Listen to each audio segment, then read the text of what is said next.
कक्षा 8 हिंदी, जिसमें हम आज टॉपिक देख रहे हैं अव्यय, जो कि हम कंप्लीट कर चुके हैं। आज हम ये जो पूरा चैप्टर है अव्यय, जो हमने 5 पार्ट में डिवाइड किया है, मैंने उसके हर एक बिट को अलग अलग वीडियो बना के आपको समझाया है डिटेल में। आज हम अव्यय के बारे में पूरी जानकारी एक साथ एकदम शॉर्ट में देख लेते हैं। तो सबसे पहले अव्यय जो अविकार्य शब्द कहलाते हैं, और क्यों अविकार्य शब्द या अव्यय उनको कहते हैं, क्योंकि लिंग, वचन और काल के हिसाब से इन शब्दों में कोई भी परिवर्तन नहीं होता है, ये हम देख चुके हैं। और इसीलिए अव्यय की अगर डेफिनेशन हम देखें तो जिनके रूप में लिंग, वचन और काल के प्रभाव से परिवर्तन उत्पन्न नहीं होता, इस प्रकार के शब्द को अव्यय कहते हैं। अव्यय के 4 प्रकार हमने देखे हैं। एक सबसे पहला है क्रिया विशेषण, दूसरा है संबंध बोधक, तीसरा समुच्चय बोधक एंड चौथा हमने देखा था विस्मयादि बोधक। ये 4 प्रकार है अव्यय के। अब उसमें भी सबसे पहला प्रकार हमने देखा था क्रिया विशेषण। क्रिया विशेषण किसे कहते हैं? सबसे पहले तो हमें ये पता होना चाहिए कि हम विशेषण किसे कहते हैं। ठीक है, संज्ञा या सर्वनाम शब्दों की जो विशेषता दर्शाने वाले, जो गुण दर्शाने वाले शब्द होते हैं, उन्हें हम विशेषण कहते हैं। और क्रिया विशेषण किसे कहेंगे? जिन शब्द द्वारा क्रिया की विशेषता दर्शाई जाती हो, उसे हम क्रिया विशेषण कहते हैं। क्रिया विशेषण वे अविकार्य शब्द है, क्योंकि उनमें लिंग, वचन और काल के कारण कोई भी परिवर्तन नहीं होता है। तो वे अविकार्य शब्द जो क्रिया की विशेषता प्रकट करते हैं, वो क्रिया विशेषण कहलाते हैं। और क्रिया विशेषण में भी 4 प्रकार हमने देखे थे, क्योंकि क्रिया की विशेषता बताने वाले शब्द अगर क्रिया विशेषण है, तो क्रिया अलग अलग समय पे, अलग अलग स्थान पे, अलग अलग माप में हो सकती है। और उसी के आधार पर क्रिया विशेषण के टोटल 4 प्रकार हमें दिए गए थे, जिसमें पहला था कालवाचक, यानी कि वो क्रिया विशेषण जो क्या दर्शाता है, हमें वो क्रिया होने के समय दर्शाता है। काल यानी कि समय दर्शाता है। तो सबसे पहले हम देखते हैं कालवाचक की डेफिनेशन। वे क्रिया विशेषण शब्द जो क्रिया के घटित होने के समय से संबंधित विशेषण बताते हैं, उन्हें कालवाचक क्रिया विशेषण कहते हैं।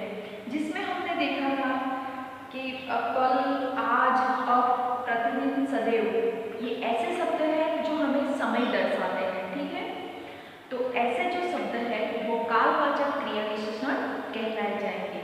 दूसरा हमने देखा था स्थानवाचक क्रिया विशेषण, जिसकी डेफिनेशन अगर हम देखें तो स्थान पे से पता चलता है कि वो हमें स्थान दर्शाता है, कौन सी जगह पे हो रहा है वो दर्शाता है।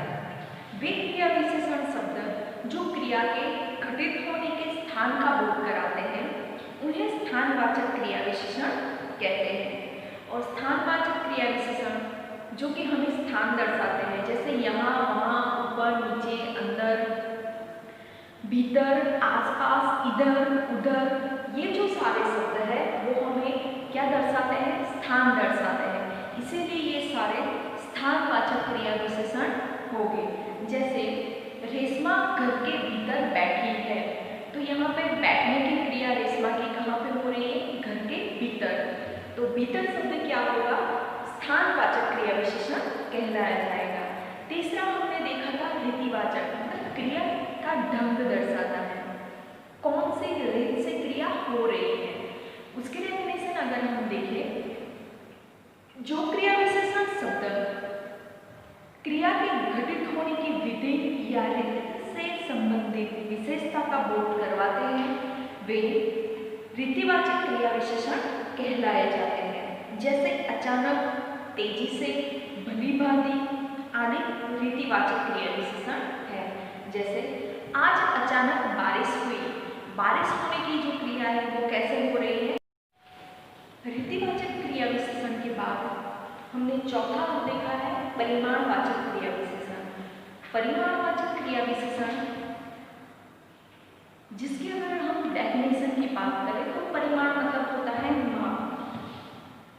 जिन क्रिया विशेषण शब्दों से क्रिया के परिमाण अथवा मात्रा से संबंधित विशेषता का बोध होता है उन्हें हम परिमाणवाचक क्रिया विशेषण कहते हैं। जैसे बिल्कुल, तनिक, न्यून, उच्च, काफी, पर्याप्त, केवल, ऐसे जो शब्द हैं जो हमें मात्रा दिखाते हैं वो सारे शब्द परिमाणवाचक क्रिया विशेषण में आएंगे। जैसे हम एग्जाम्पल की बात करें तो आज मैंने बहुत ज़्यादा खा लिया। खाने की क्रिया हुई है लेकिन कैसी, बहुत ज़्यादा। तो यहाँ पे ज़्यादा शब्द जो है वो क्या होगा, परिमाणवाचक क्रिया विशेषण कहलाया जाएगा। तो यहाँ पे हमने क्रिया विशेषण के जो 4 भेद हैं वो चारों भेदों को वापिस एक बार देखा है। अब हम देखते हैं अव्यय में दूसरा प्रकार जिसका नाम है संबंधबोधक। संबंधबोधक, इसके नाम से ही हमें पता चलता है कि संबंधबोधक मतलब संबंध स्थापित करना। यहाँ पे संबंधबोधक किसे कहेंगे, वे अव्यय शब्द जो संज्ञा या सर्वनाम शब्दों के साथ आकर उनका वाक्य के दूसरे संज्ञा या सर्वनाम शब्दों के साथ संबंध बताते हैं या स्थापित करते हैं। और ऐसे अव्यय को हम क्या कहेंगे, संबंधबोधक अव्यय कहेंगे या संबंधबोधक शब्द कह सकते हैं। कई बार हम देखते हैं कि एक ही सेंटेंस में, एक ही वाक्य में एक से ज़्यादा संज्ञा या सर्वनाम यूज होते हैं और उनके साथ कुछ संबंध होता है। एक संज्ञा दूसरे संज्ञा या सर्वनाम के साथ जुड़ी हुई होती है और ऐसे सेंटेंस में जो एक संज्ञा या सर्वनाम के साथ कुछ वर्ड आते हैं और वो दूसरे संज्ञा या सर्वनाम के साथ जो पहली संज्ञा या सर्वनाम है उसका संबंध स्थापित करने का काम करते हैं। ऐसे जो सारे शब्द हैं वो संबंधबोधक अव्यय कहलाए जाएंगे। जैसे हमने एग्जाम्पल मैंने आपको वो पिक्चर के साथ दिया था, एक टेबल है, टेबल के ऊपर एक ग्लास है, टेबल के नीचे एक चूहा है। टेबल कहाँ पे है, दीवार के आगे है, मतलब टेबल के पीछे क्या है, दीवार है। तो हमने यहाँ पे टेबल का चूहे के साथ, टेबल का ग्लास के साथ, टेबल का दीवार के साथ और टेबल का कुर्सी के साथ जो संबंध है वो स्थापित किया है और इसीलिए के ऊपर, के नीचे, के पीछे ऐसे जो शब्द हैं वो संबंधबोधक अव्यय कहलाते जाते हैं। अब संबंधबोधक में भी जिस तरह से क्रिया विशेषण में हमने अलग अलग प्रकार देखे, उसी तरह से इसमें भी कुछ प्रकार हैं, जैसे कालवाचक, स्थानवाचक, दिशावाचक, साधनवाचक, विरोध सूचक, समता सूचक, हेतुवाचक और सहचर सूचक। ये जो सारे शब्द हैं वो हमें क्या दिखाते हैं, संबंधबोधक के अलग अलग प्रकार दिखाते हैं।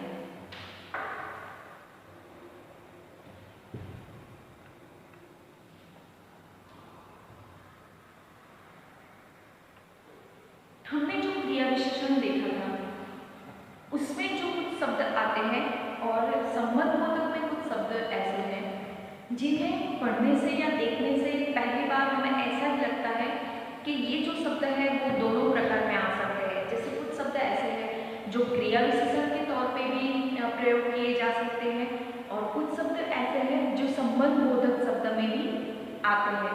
तब हमें प्रश्न होता है कि हम इनको पहचाने कैसे, क्योंकि क्रिया विशेषण भी हम लिख सकते हैं और संबंधबोधक भी, लेकिन होता तो कोई एक ही है। तो इसके लिए भी हमने देखा था कि क्रिया विशेषण हम कब कहेंगे, जो शब्द का प्रयोग क्रिया की विशेषता बताने के लिए हुआ होगा, तभी हम उसे क्या कहेंगे, क्रिया विशेषण कहेंगे।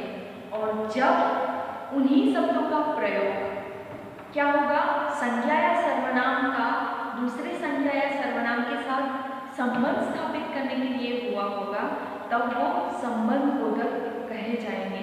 उसके भी एग्जाम्पल हमने जब इसका एक्सप्लेनेशन देखा था तब एग्जाम्पल के साथ हमने देखा हुआ है।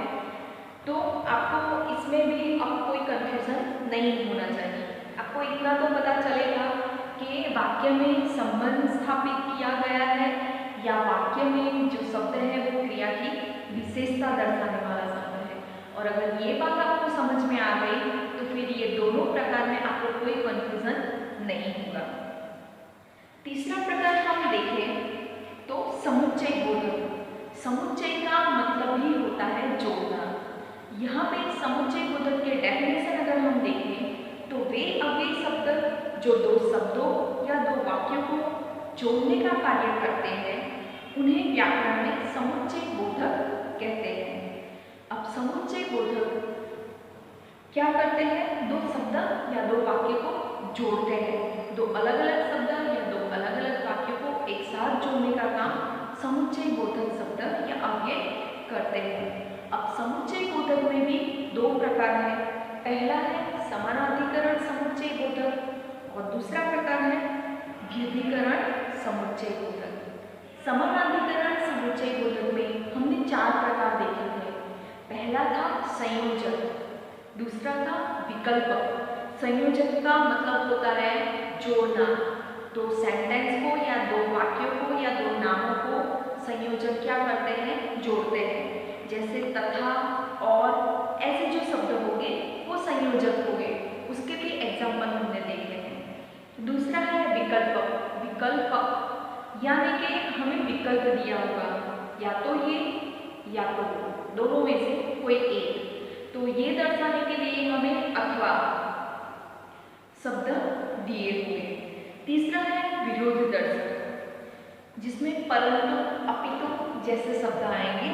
और चौथा है परिणाम दर्शक। और परिणाम दर्शक में ताकि इसीलिए ऐसे शब्द होंगे जिसमें दो वाक्य होंगे, एक वाक्य दूसरे वाक्य का परिणाम दर्शाता होगा। ये चारों भी हमने एग्जाम्पल के साथ देखे थे।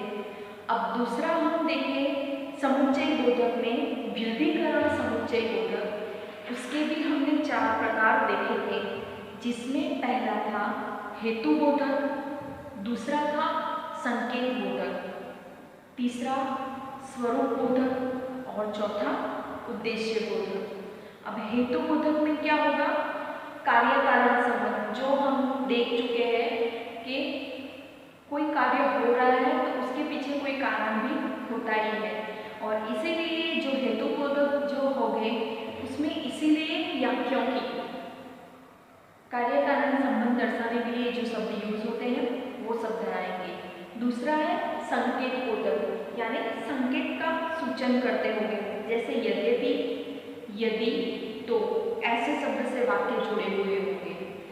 तीसरा है स्वरूप बोधक जिसमें मानो, अर्थात जैसे शब्दों का प्रयोग होगा। और उद्देश्य बोधक जिसमें क्या होगा? कार्य करने का उद्देश्य प्रकट होगा, ताकि जिससे ऐसे जो शब्द है वो सारे शब्द उद्देश्य बोधक में आएंगे। अब हमारा जो चौथा और आखिरी प्रकार है जिसकी हम बात करें, विस्मय आदि बोधक। विस्मय आदि बोधक एक ऐसा प्रकार है, विस्मय का मतलब ही होता है आश्चर्य, और वो हमारे मन के भाव होते हैं। कभी कभी ऐसा कोई कार्य होता है हमारी आंखों के सामने कि वो कार्य देख के हमारे मन में कुछ भाव प्रकट होते हैं। और जैसे ही हमारे मन में अचानक से कोई भाव प्रकट होते हैं तो वो भाव प्रकट करने के लिए हमारे मुंह से कुछ शब्द निकल जाते हैं। वो शब्द जाने अनजाने में हमारे मुंह से निकल जाते हैं और ऐसे शब्द हमारे मन के अलग अलग भावों को प्रकट करने का काम करते हैं। तो विस्मय आदि बोधक इन्हीं शब्दों को कहा जाता है। वे शब्द जो आश्चर्य, हर्ष यानी खुशी, शोक यानी दुख, विस्मय, ग्लानि, लज्जा आदि भाव प्रकट करते हो, उन्हें विस्मय आदि बोधक अव्यय कहे जाते हैं। विस्मय आदि बोधक अव्यय में भी हमने प्रकार देखे थे। हर्ष बोधक यानी कि कुछ ऐसे शब्द जो हमारी खुशी को व्यक्त करते हैं जैसे वाह वाह, आहा, आह आदि शब्द जब हम खुश होते हैं तब हम निकालते हैं। फिर है शोक बोधक। शोक बोधक यानी कि ऐसे शब्द जो हमारे मन के शोक यानी कि दुख को प्रकट करने का काम करते हैं। जैसे हाय हाय, आह, बाप रे, ये जो सारे शब्द हैं वो शोकबोधक हो गए। तीसरा है विस्मय, यानी कि आश्चर्य प्रकट करना, जैसे अरे, क्या, सच, ऐसे जो शब्द है वो। उसके बाद है तिरस्कार बोधक। जब हम किसी का तिरस्कार करते हैं, किसी को इग्नोर करते हैं, तब हम कुछ शब्द यूज करते हैं, या तो ऐसा कह सकते हैं कि हमारे मुंह से ऐसे शब्द निकल जाते हैं। तो ऐसे शब्द में हम देखें हट, चुप, धिक आदि शब्द जो है वो विस्मय तिरस्कार बोधक हो गए। चौथा पांचवा प्रकार है स्वीकृति बोधक, जिसमें हम किसी चीज को स्वीकार करते हैं, जैसे जी हाँ, अच्छा, ठीक है। जैसे कोई हमें कहता है कि मैं चाहती हूँ तुम्हारा काम खत्म करके तुम आ जाना, तब हम क्या करते हैं, ठीक है, या अच्छा तुम जाओ मैं आ जाऊंगी। तो ठीक है, अच्छा, ये जो सारे शब्द हैं वो क्या करते हैं, सामने वाले की बात में हमारी स्वीकृति को दर्शाते हैं। तो ऐसे जो शब्द हो गए वो स्वीकृति बोधक हो गए। और छठा है द्रोणाबोधक। द्रोणा यानी कि नफरत जिसे हम कहते हैं, या किसी चीज को देख के हमारे मन में घृणा का भाव उत्पन्न होता है। जैसे किसी गंदे कपड़े वाले को हम देख लेते हैं तो हम क्या बोल देते हैं, अचानक से हमारे मुंह से शब्द निकलता है छी, मतलब कि कितने गंदे कपड़े पहने हैं। तो ये छी, धिक, धक आदि जो शब्द है वो हमारे मन के घृणा के भाव को दर्शाते हैं, इसीलिए ये घृणाबोधक अव्यय हो गए। और लास्ट है संबोधन बोधक। संबोधन मतलब किसी को बुलाने के लिए। कभी कभी हम क्या करते हैं, सामने वाले को बुलाने के लिए कुछ शब्द का प्रयोग करते हैं, जैसे अरे, रे, ओ, हे राम। ये जो शब्द है, सुनो तो, ऐसे जो शब्द है वो संबंध बोधक कहलाए जाएंगे। अब ये हुए विस्मय आदि बोधक के अलग अलग प्रकार। विस्मय आदि बोधक के प्रकार देखने के बाद हमने देखा था कि कुछ शब्द ऐसे हैं जो विस्मय आदि बोधक में भी आएंगे, लेकिन वही शब्दों का प्रयोग हम संज्ञा, सर्वनाम, विशेषण आदि के रूप में भी करते हैं। तो कई शब्द ऐसे हैं जो ये दोनों में प्रयोग किए जा सकते हैं, और उसके भी हमने एग्जाम्पल देखे थे। आशा करते हैं कि आप लोगों को अव्यय का ये चैप्टर अच्छे से पता चल गया होगा, हर एक टॉपिक आपको अच्छे से समझ में आ गया।